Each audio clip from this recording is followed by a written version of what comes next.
No one's getting past me. Yes, they are, because it's estimated that between 27 and 40% of all undocumented immigrants in America came here on planes. 27 to 40% of our people coming on planes, he goes on to say, overstaying their visas. Got it.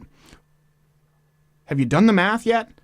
That means at minimum 60% of illegal immigration doesn't occur from planes and visas.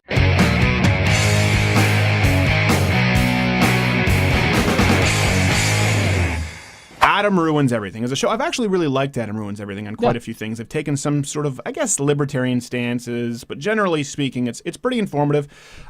This is one where they were completely wrong. If you're listening to it, it could sound plausible, what he says, but I've got some information here that might just smack you over the head. So let's roll the first clip. La verdad es que la pared no lograría nada. Building a wall would actually increase the number of illegal immigrants in America. Nope. What?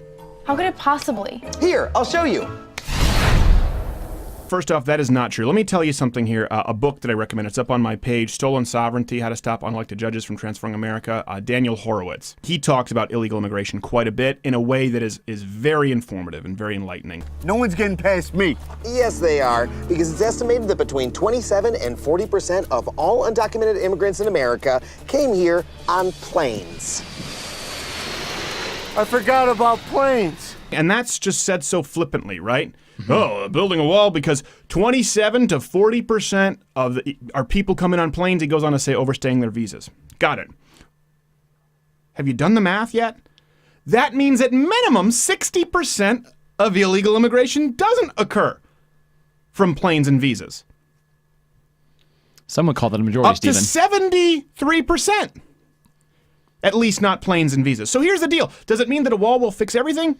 No one's saying that.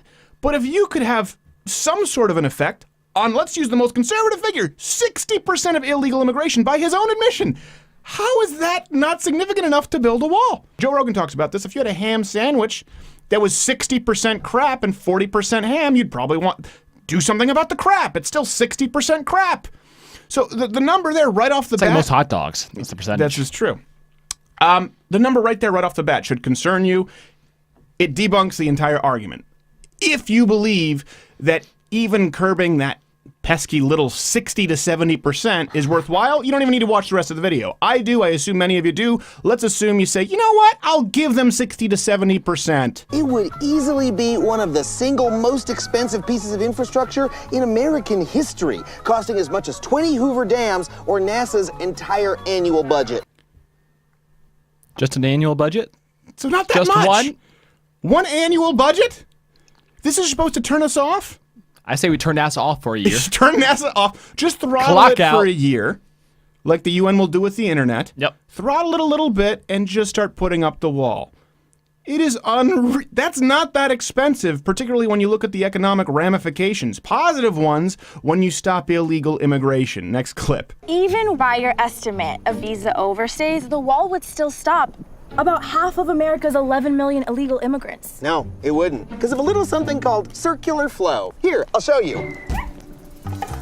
For decades, immigration to the U.S. was a circular flow. People would come, work for a bit, and then after they were done, go home to their families. That's morally reprehensible. That was never what America was intended to be. It wasn't intended to be a revolving door so people could come in, abuse a system, and leave. You don't come to a country to drain from the country to send to other countries. That's not how a country works. That's not being ethnocentric. That's not being xenophobic. That's called having a country, okay? The revolving door, they talk about people coming in revolving door to work and send back benefits. That's not right. You don't get to do that. You move here legally, period, right? We've already covered that. But the revolving door for work is very different from a revolving door for entitlements. People are going through the revolving door right now and not paying for health care and not paying taxes and getting all of the social benefits, the benefits from the social safety net from hardworking Americans. It's never supposed to be a revolving door. And it's worse now because a lot of illegal immigrants aren't really coming here to work. Not all of them, but many of them are coming here and they're taking more than they're giving. It's not like working in New York and then living in New Jersey. No, it's a little bit different. It's a little bit different. different. Next clip. It's counterintuitive, but building a wall wouldn't stop people from coming in. It would actually stop them from going back. The number of illegal border crossings is actually at an all-time low. No, that's not true. I have it up right here. Washington Examiner.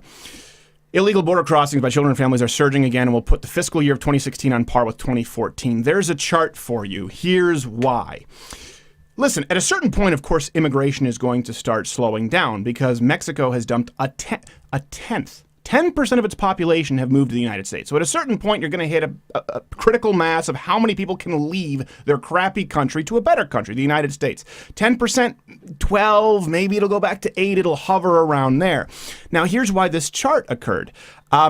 Because of actually the deportations, as they've plummeted, more people have been coming back in. And now we're facing the surge that we had in 2014. So the inverse is true of what they've said. As deportations have plummeted, as Barack Obama tried to act, and really what's happened is people are being treated more humanely, they would. Well, there's now all of a sudden we see this. You can see this sort of like a fat caterpillar in the graph. We have a problem with illegal immigration again, of course, and the problems that come with that.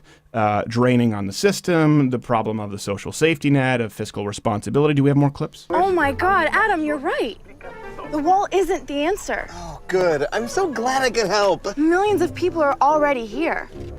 We need to deport them. Yes, deportation is the answer. No. All right, there you go. Because of course it's racist to deport people who've broken the law to come here illegally. Again, that's that sleight of hand. It starts off with, well, it would only help with maybe half, maybe 60, 73%. And so if you just hear that, you don't even think about it. You're thinking you heard 10%. You go, well, then that's silly. Why would we spend the whole NASA budget to stop 10%? No, you're spending actually a very reasonable budget, and we can get Mexico to pay for at least a portion of it if you look at the actual plans and tariffs and what you can do with the transfer of money. Donald Trump isn't completely unrealistic to get them to pay for a portion of it. You can pay for that. It's realistic, and that would deal with 60 to 70 something percent of illegal immigration. But if you don't understand what you're hearing, you go along with them down that logic trail and you follow them with false idea, false narrative to the point where deportation is racist, and you get to call Donald Trump or people like us racist, people like me who come from legal immigrants like my mom who learned the language, who pay taxes, who are active contributing citizens. This idea that we don't take in enough legal immigrants, it's just not true. It's not even close. 50% of all immigrants since 1965 have come from Latin America, 29 from Mexico alone. That's not even taking into account people who come here illegally, who overstay visas. More people have come to the United States from Mexico than any other country in our modern history, okay? Over the past 44 years, I have these numbers. 6.65 million people have emigrated legally to the United States, compared to the previous world record holder, Italy, 4.5 million. It's not even close. This idea that we don't take enough Mexicans in legally, that it's incredibly hard. More legal people have come to the United States from Mexico by an unbelievable margin. It can be done. It's been done from Mexico more than any other country, and of course it's been done by plenty of other countries. So building a wall, beefing up the security, well, you have to decide, is it worth it to spend a relatively small amount to stop 60 to 70% of illegal immigration? I don't know. I leave that to you. Hey, Jared's laughing. This video is taken from the full weekly podcast, Louder with Crowder. Subscribe by clicking it. Jared's laughing because he just got shot. The loss of blood is making him delirious. Who shot him? Guilty.